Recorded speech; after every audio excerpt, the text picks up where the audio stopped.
کیا آپ کو کبھی ایسا محسوس ہوتا ہے سخت حالات تیر کی طرح آپ پر چل رہے ہیں اور ان سے بچاؤ کی کوئی صورت نظر نہیں آ رہی، کوئی تدبیر کام نہیں کر رہی اور آپ چاہتے ہیں کہ زندگی امن و سکون والی بن جائے، روٹھی ہوئی خوشیاں دوبارہ لوٹ کر آئیں، تو پھر دیکھتے رہیں اور آخر تک دیکھیں۔ یہ ان لوگوں کے لیے بڑی قیمتی اور مؤثر ترین ثابت ہونے والی ہے جو زندگی کی سخت طوفانی ہواؤں کا سامنا کر رہے ہیں اور زندگی بنجر زمین کی طرح ویران ہے، کیونکہ آج میں استغفار کی حیرت انگیز فضائل و برکات بیان کروں گا اور بتاؤں گا کہ یہ آپ کی زندگی میں کیسے امن و امان اور سکون و ثبات کے دروازے کھولنے اور ہر قسم کی رکاوٹوں پر قابو پانے کی کلید رکھتا ہے، اور آپ کی زندگی اس طرح بدل سکتا ہے جس کا آپ نے پہلے کبھی گمان بھی نہیں کیا ہوگا۔ استغفار روحانی صفائی کا کام کرتا ہے، ہمارے دلوں اور روحوں کو پاک کرنے اور گناہوں کے داغ دھبے دھونے کا ذریعہ ہے۔ حدیث پاک میں آتا ہے کہ جب کوئی انسان گناہ کرتا ہے تو اس کے دل پر ایک سیاہ نقطہ لگ جاتا ہے، جب دوسری بار گناہ کرتا ہے تو دوسرا سیاہ نقطہ لگ جاتا ہے، یہاں تک کہ گناہوں کی نوسط سے اس کا دل بالکل سیاہ ہو جاتا ہے۔ لیکن جب بندہ توبہ کرتا ہے، استغفار کی کثرت کرتا ہے تو اس کی برکت سے یہ صاف ستھرا اور چمک جاتا ہے، اس سے بندے کو اخلاص اور پاکیزگی حاصل ہوتی ہے، روحانی بلندی عطا ہوتی ہے۔ استغفار اس قدر طاقتور عمل ہے جو آپ کی روح کو گناہوں کی گندگی سے پاک کرنے کے ساتھ ساتھ آپ کی پریشانیوں کو کم کر سکتا ہے، آپ پر اللہ کی بے شمار رحمتوں برکتوں کی بارش کا ذریعہ بن سکتا ہے اور آپ کو اپنے خالق کے قریب لا سکتا ہے۔ توبہ و استغفار برکات کے ایسا سمندر ہے جس میں غوطے کھاتے جاؤ اور موتی نکالتے ہی جاؤ، یہ برکات کا لازوال خزانہ ہے۔ توبہ و استغفار بظاہر ایک سادہ اور چھوٹا سا عمل لگتا ہے، لیکن یہ آپ کی زندگی میں بڑی گہری تبدیلیاں لا سکتا ہے۔ یہ زندگی کے چیلنجز کے خلاف ایک خفیہ ہتھیار کا کام کرتا ہے۔ دراصل زندگی ہم پر مسلسل چیلنجز پھینکتی ہے، ان چیلنجوں کا مقابلہ کرنے کے لیے استغفار آپ کی ڈھال بن سکتا ہے اور مصیبت سے محفوظ رکھنے میں اللہ کی مدد کے نزول کا بھی ذریعہ بن سکتا ہے اور آپ کو ان کے خلاف حفاظت فراہم کر سکتا ہے۔ قرآن مجید سورہ زمر آیت نمبر 53 میں اللہ تعالیٰ فرماتا ہے، جس کا مفہوم ہے کہ اے میرے بندوں جنہوں نے اپنی جانوں پر زیادتی کی ہے، اللہ کی رحمت سے مایوس نہ ہو، بے شک اللہ تعالیٰ تمام گناہوں کو بخش دیتا ہے، بے شک وہ بخشنے والا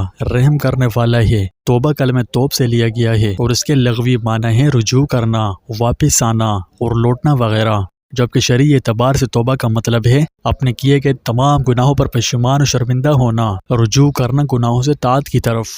سرزد ہونے والے گناہ پر اگر انسان کی شرمندگی اور ندامت خوف الہی کے باعث ہے تو توبہ درست ہوگی، اور اگر غیر اللہ کے ڈر یا کسی ضرر رسانی یعنی جسمانی اور روحانی اذیت اور تکلیف یا رتبہ و مال میں زوال کے خدشات وغیرہ کے خوف سے ہے تو ایسی توبہ در حقیقت توبہ ہے نہیں۔ جب گناہ کرنے والا گناہ ترک کر کے اللہ کی طرف رجوع کرے اور خالص نیت کے ساتھ شرمساری و ندامت کا اظہار کرے تو یہی انداز حقیقی توبہ کا مظہر ہوگا۔ شرعی اصطلاح میں توبہ سے کیا مراد ہے؟ توبہ شریعت کی اصطلاح میں گناہ کو اس کے برا ہونے کے سبب ترک کرنا اور اپنی اس کوتاہی اور خطا پر شرمندہ ہونا اور آئندہ کے لیے یہ عزم کرنا کہ قدرت رکھتے ہوئے بھی اس جیسا گناہ آپ کبھی نہیں کریں گے اور اس خطا کی تلافی کرنا، اس سب کے کرنے کا نام توبہ ہے، بشرطے کہ یہ موت سے قبل اور سورج کے مغرب سے طلوع ہونے سے پہلے ہو۔ قرآن مجید بار بار استغفار کی اہمیت پر زور دیتا ہے۔ نبی کریم صلی اللہ علیہ وسلم جو تمام گناہوں سے معصوم انسان تھے، آپ سے کبھی کوئی گناہ کا کام سرزد ہو ہی نہیں سکتا تھا، اس کے باوجود کثرت سے استغفار کرتے۔ یہ دراصل ہمارے لیے پیروی کرنے کے لیے ایک طاقتور مثال قائم فرمائی ہے۔ استغفار روحانی صفائی کا کام کرتا ہے، ہمارے دلوں اور روحوں کو پاک کرنے اور گناہوں کے داغ دھبے دھونے کا ذریعہ ہے۔ حدیث پاک میں آتا ہے کہ جب کوئی انسان گناہ کرتا ہے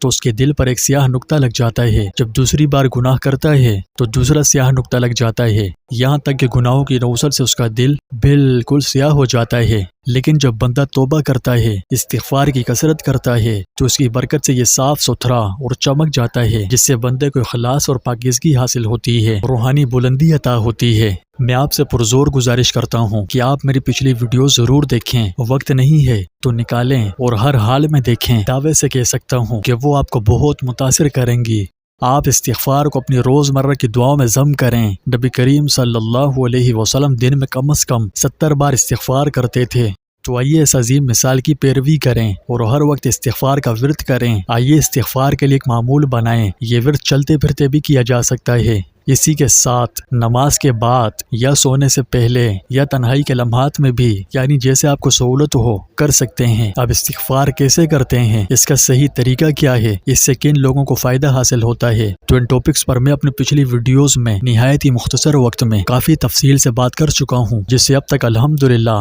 ہزاروں لوگوں نے استفادہ حاصل کیا اور اس سے اپنی زندگی میں انقلاب لایا۔ توبہ در حقیقت اللہ تبارک و تعالیٰ کے ساتھ تعلق کی تجدید کا اظہار ہے۔ انسان نے جس تعلق اور رشتے کو نافرمانی اور خطاؤں کے ذریعے توڑ دیا تھا، اب توبہ کے ذریعے اسے دوبارہ استوار کر لیا ہے، لہٰذا اس تعلق کو اب ٹوٹنے مت دیجیے گا۔ خدا نخواستہ اگر ٹوٹ جائے تو دوبارہ جوڑ لیجیے گا، یعنی توبہ استغفار کے ذریعے۔ استغفار پر میری پچھلی ویڈیوز دیکھنے کے لیے ڈسکرپشن میں لنک موجود ہے، ابھی ان لنکس پر جائیں اور ویڈیوز کے ذریعے اپنی زندگی بدلنے کا سفر شروع کریں۔